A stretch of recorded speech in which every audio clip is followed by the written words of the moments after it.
मामला ये है कि हम अपने वहाँ पे जहाँ पे रहते हैं हम फैजगंज बैठा, वहाँ पे दवाई लेने गए थे। तो एक डॉक्टर है झोला छाप, उसका राशिद नाम है, डॉक्टर राशिद, राशिद अली। तो वहाँ दवाई लेने गए थे, तो वो मुझे दवाइयाँ देता था नशे की।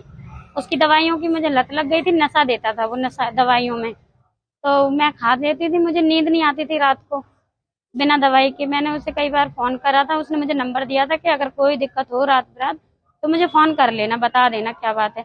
मैंने उसकी दवाइयाँ मैं खाना शुरू कर दी। मैं बीमार थी बहुत दिन से, दवाइयाँ खाना शुरू कर दी मैंने उसकी। फिर उसकी दवाइयाँ खाती थी, खत्म हो जाती थी, मुझे नींद नहीं आती थी रात को। मैंने फोन किया, मैं फोन करती थी, मैं कहा मुझे नींद नहीं आ रही है, दवाइयाँ खत्म हो गई हैं। तो मुझसे बोलता था घर पे कोई है या नहीं, मैं कोई भी नहीं है, दवाइयाँ। फिर बोला मैं देने आ रहा हूँ दवाइयाँ तुम्हें रात को। दवाइयाँ देने आता था मुझे, मैं दवाइयाँ खा लेती, मुझे नशा हो जाता। फिर वो मेरे साथ वैसी हरकतें करता था, गलत हरकतें करता था, गलत काम करता था मेरे साथ। फिर उसने कहा मैंने का असर होगा तुम पे, इस वजह से तुम्हें लगता है ऐसा।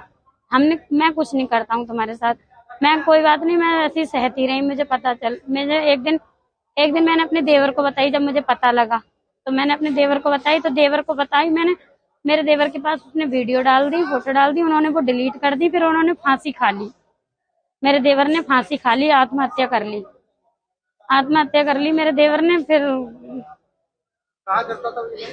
होशियारपुर करते थे काम, पंजाब, बाहर रहते थे, बाहर। तुम्हारे साथ कहाँ गलत काम करता घर पे आ जाता था, कभी कभी अपनी क्लिनिक पे भी करता था, दवाइयाँ देता। तो घर पे आता था रात को दवाइयाँ देने के लिए, तो करता था। था? खाना बनता है? है खाना बनता है? थाना फैजगंज बैठा, वही थाना है फैजगंज बैठे में। वहां हमने एफआईआर कराई, उसने हमारी कोई सुनवाई नहीं की।